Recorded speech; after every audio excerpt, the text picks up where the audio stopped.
Good morning and welcome to the channel. My name is Marsh and I am an asthmatic.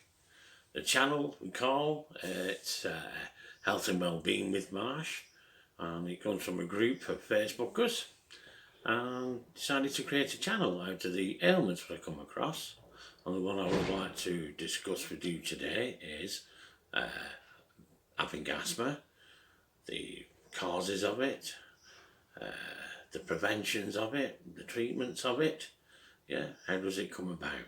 Well, asthma is caused by the narrowing and the swelling of the airways, which then in turn creates mucus, and then going on from there affects us by creating coughing, wheezing, shortness of breath, and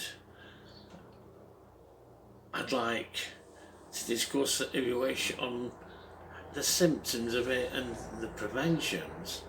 And the first thing we need to do is identify these things with a doctor who may himself, or indeed delegate it out to an asthma nurse, and they're pretty much well set up for this within England and again over in the States and many other health authorities. Within the UK, something like it hovers between 11 and 12% of all people have asthma. I think it's 11% for the children, 11.1, 12% for the adults. We're not all born with asthma. And the thing is, there's no cure, 100% cure for asthma. There isn't. We can identify it and treat and prevent it, but first steps: see a doctor, identify the symptoms, the causes. He may do blood samples from you and look at particular allergies. Discuss with him what it is that may set your asthma off. You will learn over a period of time. Is it particular smells? Is it the cold air? Is it things that the farmers are using? Is it when you go into a barber's or a hair salon? Try and identify what the symptoms are and the frequency. From there, he will come up with various treatments and suggestions, and from that you will be reviewed.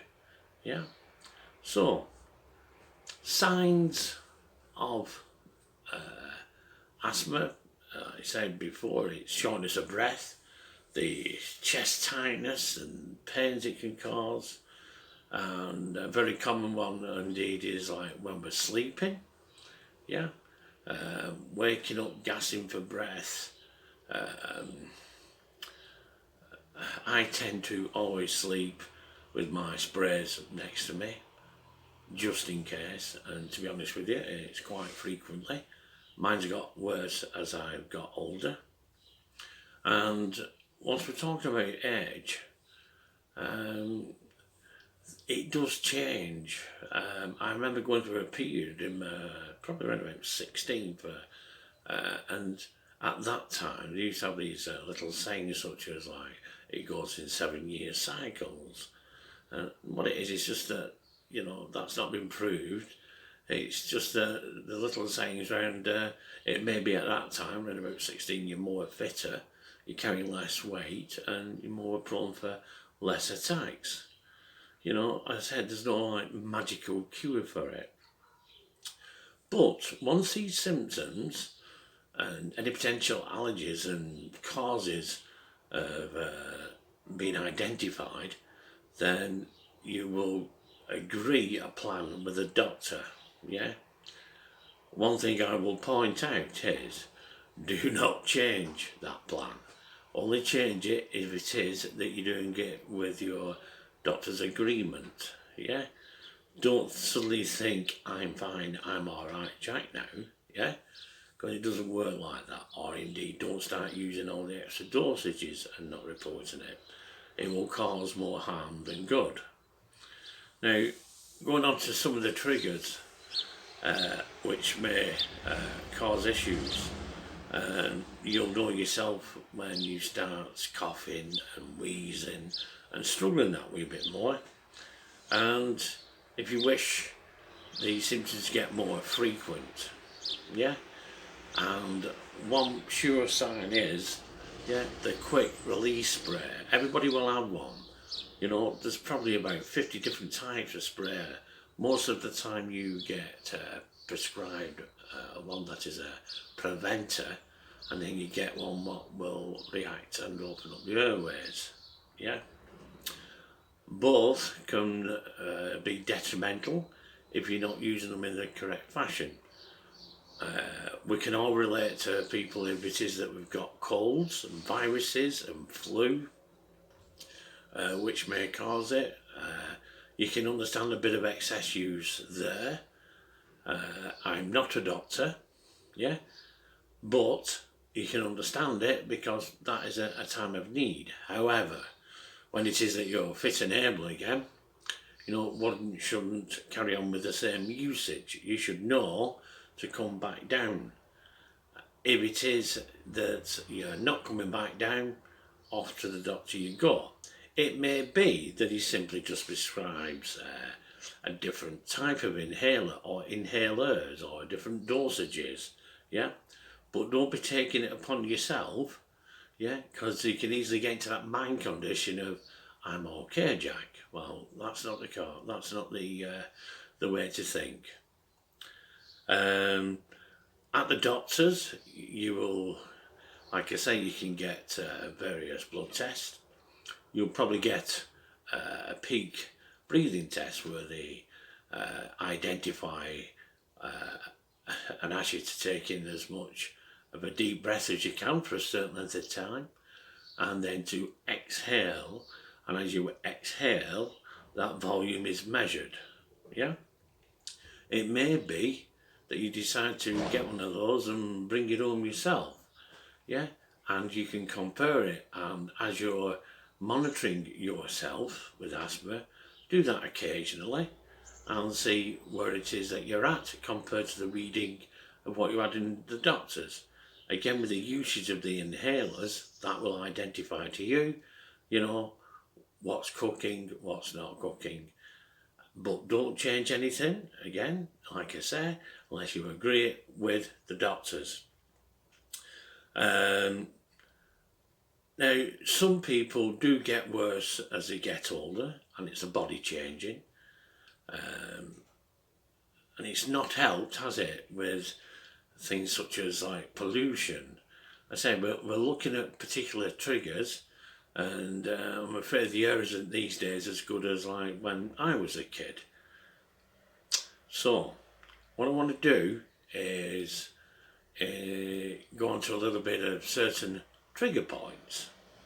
Now, trigger points can be, as we said, the pollution, the kind of air that we're having, and you yourselves will know which things set you off.